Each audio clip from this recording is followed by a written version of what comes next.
संख्या पद्धति।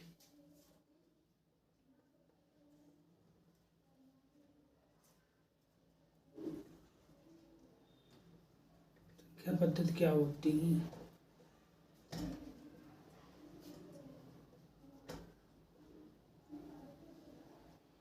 संख्या पद्धति नंबर सिस्टम।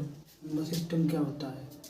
नंबर सिस्टम संख्या पद्धति। मान लो हमारे पास संख्या क्या होती है, 1 2 3 4 5 6, ये हमारे पास क्या है? संख्याएं हैं। इन्हीं का मानक निरूपण, इनको समझना, इनके आधार पर सवाल लगाना ही हमारी क्या होगी? संख्या पद्धति।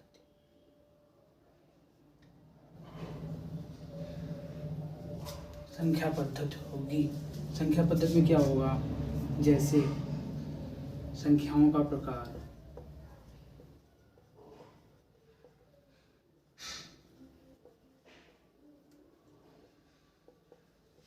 संख्याओं का प्रकार पहले होती थी शुरुआत में, पहले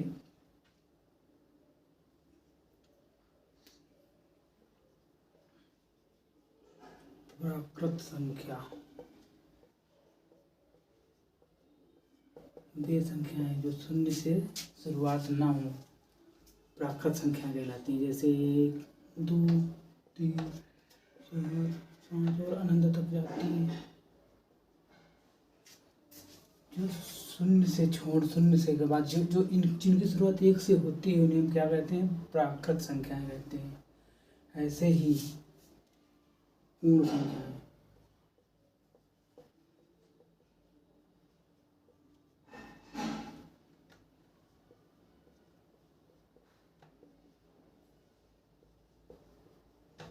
जीरो से लेकर 1 2 3 अनंत जाने वाली संख्याओं को पूर्ण संख्याएं कहते हैं।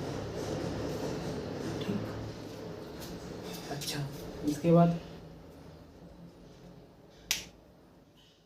ये हमारी संख्याएं हो गई। संख्याओं के बाद तुमको पूरे संख्या पद्धति का पूरा एक समरी बता रहे हैं।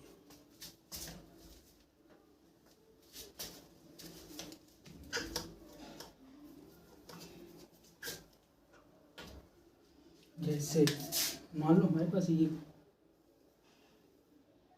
एक ग्राफ दिया है, यहाँ पे हमारा 0 है, इधर हमारा 1 2 3 4 5 अनंत तक चला गया। इधर हमारा -1 -2 -3 -4 -5 माइनस इनफाइनाइट। इधर हमारा प्लस इनफाइनाइट तक चला गया, उधर माइनस इनफाइनाइट तक। अब यहाँ पर हम सारी संख्याओं को समझने की कोशिश करेंगे। यहाँ पर हमको 3 टाइप की संख्याएं दिख रही हैं। ये वाली संख्या, ये हमारी क्या है? ऋणात्मक संख्याएं हैं।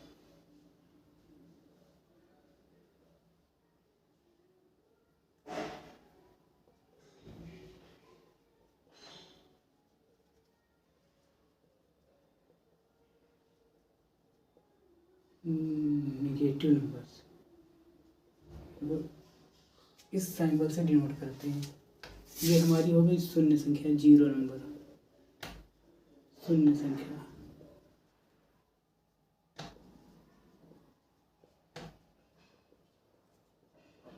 ये हमारी हो गई धनात्मक संख्या है।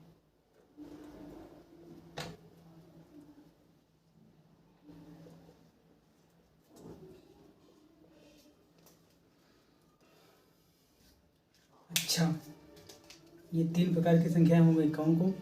ऋणात्मक संख्याएं, शून्य संख्या और धनात्मक संख्या। शून्य संख्या एक स्पेशल में संख्या है, क्योंकि अभी आपने पढ़ा था प्राकृत संख्या, नेचुरल नंबर्स। नेचुरल नंबर में 0 नहीं आ रहा था, तो 0 की खोज होने के बाद में जब आगे की संख्याएं बनी तो उनको क्या बोला गया? प्राकृत संख्याएं। अच्छा, होल नंबर। प्राकृत संख्याओं का मतलब क्या होता था? पहले संख्याएं ही नहीं थी, पहले केवल वर्बली, मुंह से बोल कर 1 2 3 4 5 6 7 8 9 10, केवल मुंह से बोल कर ही किसी भी संख्या का अनुमान लगाया जा सकता था, 10,000, 20,000, 25,000, केवल बोल कर ही, ना कि उनको लिख कर। उनको लिखने का संख्यात्मक तौर पे तरीका ही नहीं था, क्योंकि शून्य का आविष्कार हुआ ही नहीं था, तो उनका कोई भी ऐसा तरीका नहीं था कि हम उनको लिख सकते, गणितीय रूप में नहीं लिख सकते थे। जब हमारा शून्य का आविष्कार हो गया तब हम संख्याओं को गणितीय रूप में लिखना प्रारंभ कर लिए। शून्य का आविष्कार होने के बाद ही हम उनको क्या कहने लगे, पूर्ण संख्याएं। अब यहाँ पर हम देख रहे हैं, यहाँ पर ऋणात्मक संख्याएं, जीरो संख्या, धनात्मक संख्याएं। यहाँ हमने देखा क्या, ये हमारा है दायां साइड, इधर से बायां साइड। इस साइड से अगर हम एक निशान बनाए, एक एरो बनाए, तो क्या लग रहा है, -3 के बाद -2, फिर -2 के बाद -1, -1 के बाद 0, 0 के बाद 1, 1 के बाद 2, 2 के बाद 3। मतलब 0 से बड़ा क्या है 1, 1 से बड़ा 2, और -2 से बड़ा -1। मतलब इस माइनस इनफाइनाइट से प्लस इनफाइनाइट की ओर अगर हम जा रहे हैं तो संख्याओं के बढ़ते हुए क्रम में जा रहे हैं। तो यहाँ पर हमको देखने को क्या मिल रहा है, जो हमारा -1 है, ये सबसे बड़ी ऋणात्मक संख्या है। क्या है, -1 हमारी सबसे बड़ी ऋणात्मक संख्या है। 0 तो 0 संख्या ही है। धनात्मक ये पॉजिटिव 1, ये सबसे छोटी धनात्मक संख्या है। ठीक, ये सबसे छोटी धनात्मक संख्या है, ये सबसे बड़ी ऋणात्मक संख्या है। इसको अपना नोट कर लेना। अब इसके बाद सुनिए, इसके बाद होती सम संख्याएं।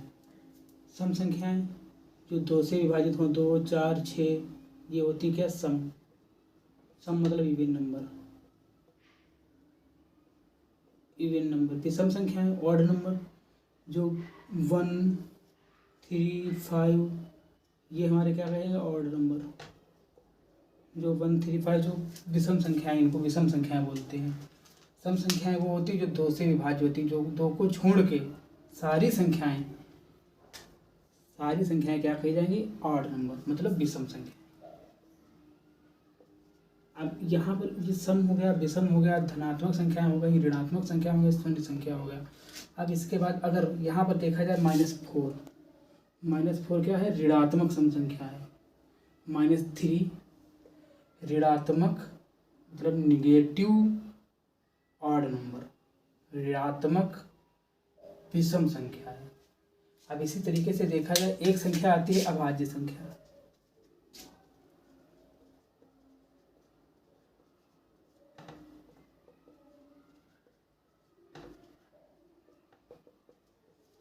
वे संख्याएं जो या तो स्वयं से विभाजित हों या तो 1 से विभाजित हों, अभाज्य संख्याएं कहलाती हैं। जैसे अब यहाँ पर 1 हम ले सकते हैं, लेकिन 1 को कोई किताबें या कुछ ऐसे विद्वान हैं जो 1 को अभाज्य संख्या नहीं मानते, इसको विवादास्पद माना जा रहा है, क्योंकि 1 स्वयं से भी विभाजित है और 1 से भी विभाजित है, तो हमारी क्या अभाज्य संख्या हो सकती है। ये एक विवादास्पद है, तो इसको हम भी एक तरीके से विवादास्पद ही छोड़ रहे हैं। अगर किसी को पता हो तो सही है, लेकिन 1 को अगर देखा जाए तो अभाज्य संख्या दिख रही, मतलब अभाज्य मतलब प्राइम नंबर। हमारा एक प्राइम नंबर है, लेकिन इसमें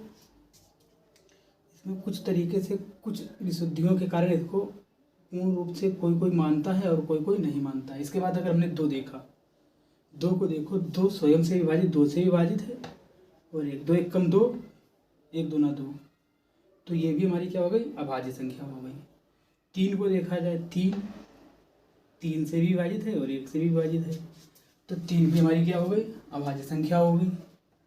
4 देखो, 4 से भी विभाजित है, 1 से भी विभाजित है, लेकिन 4 को हम 2 से भी विभाजित कर सकते हैं, तो ये हमारी अभाज्य संख्या नहीं हुई। ठीक, क्योंकि जहाँ पर केवल 2 से ही विभाजन हो तो स्वयं से या तो 1 से, उसी को ही अभाज्य संख्या या प्राइम नंबर बोलेंगे। ठीक, इसी प्रकार हम केवल एक एग्जाम्पल दे रहे थे, हम बता रहे हैं कौन कौन सी अभाज्य संख्या होती है। जैसे 2 हो गई, 3 हो गई, 5, 7, 9 नहीं हो सकती, क्योंकि 9 3 से भी विभाज्य है, 9 से विभाज्य है, 1 से विभाज्य है, तो 9 को नहीं लिख सकते। 7 के बाद 11, 13, 17, 19, 23, ये हमारी क्या है? अभाज्य संख्याएं हैं। अभाज्य संख्याओं में हमने एक चीज़ और देखी होगी, यहाँ 2 लिखा हुआ है। 2 कैसी संख्या है? सम संख्या है। सम भी है, अभाज्य भी है। ठीक, तो 2 हमारी सम अभाज्य संख्या है। और इसके अतिरिक्त आगे हम देखते हैं तो सारी विषम संख्याएं हैं। अभाज्य संख्याओं में सारी कैसी हैं? विषम हैं, विषम अभाज्य संख्याएं हैं।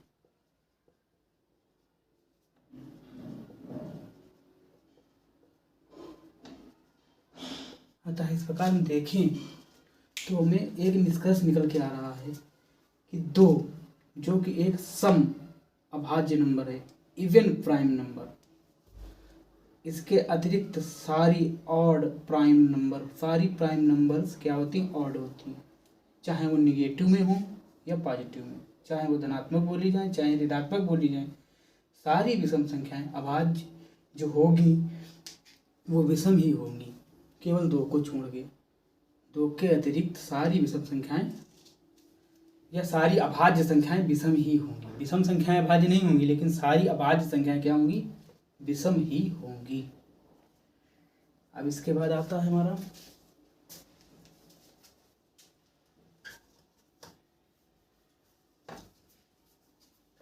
अभाज्य संख्याएं।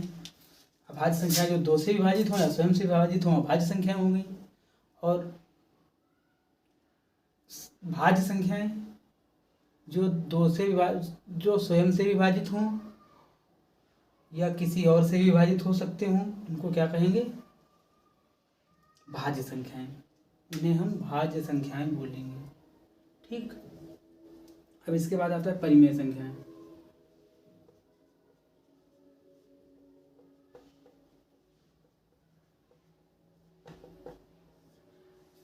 वे संख्याएं, परिमेय मतलब रेशनल नंबर,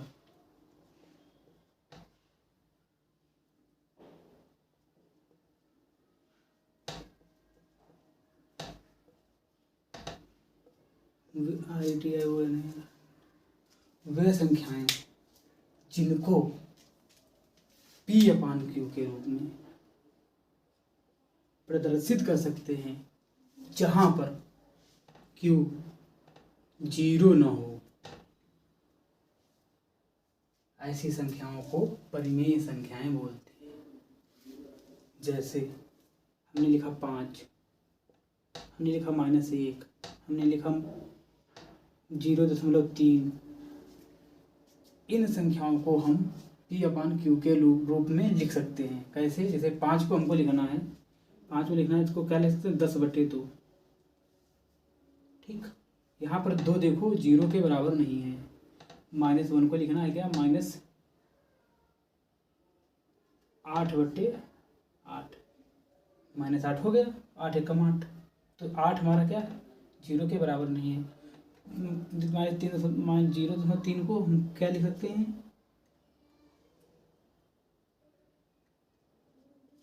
3/10। देखो 10 हमारा 0 के बराबर नहीं है, तो एक ऐसी संख्या हो गई? परिमेय संख्या हो गई, रेशनल नंबर हो गए। ऐसी संख्याएं जिनको P/Q के रूप में लिख सकते हैं, जहां पर Q 0 न हो, उनको क्या कहेंगे? परिमेय संख्याएं कहेंगे। अतः इस प्रकार देखा जाए तो सारी प्राकृत संख्याएं 0 को छोड़ के, प्राकृत संख्या में 0 नहीं आता है, सारी प्राकृत नेचुरल नंबर 1, 2, 3 ये हमारी क्या होती हैं? परिमेय संख्याएं ही होती हैं। 0/0 अगर करेंगे तो क्या होगा? देखो 0 हो नहीं सकता पहली बात, लेकिन 0 से जब 0 को भाग करेंगे होगा ही नहीं, आगे कुछ है ही नहीं जब, तो क्या जाনোगे? तो इसको एक अनडिफाइंड कहेंगे, अनिश्चित कहेंगे। ये अनिश्चित है, अनडिफाइंड है, अनिर्धारित। डिफाइंड मतलब निर्धारण, अनडिफाइंड है। ठीक, तो 0/0 को अनडिफाइंड बोलते हैं। अब यहाँ पर अगर हम देखें तो इनको सबको हम P/Q के रूप में लिख सकते हैं, तो हमारी कैसी संख्या होंगी? परिमेय संख्याएं होंगी। अब अपरिमेय संख्याएं क्या होती हैं?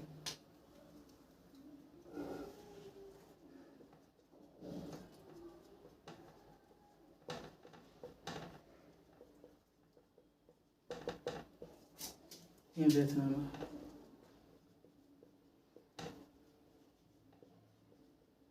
ऐसी संख्याएं जिनको p अपान क्यू के रूप में नहीं लिख सकते हैं उनको क्या कहते हैं? अपरिमेय संख्याएं।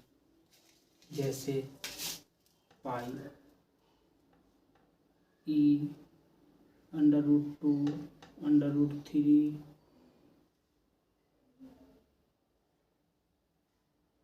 इत्यादि। ऐसी संख्याओं को हम p अपान क्यू के रूप में नहीं लिख सकते हैं तो ऐसी संख्याओं को क्या बोलेंगे? परिमेय संख्याएं बोलेंगे।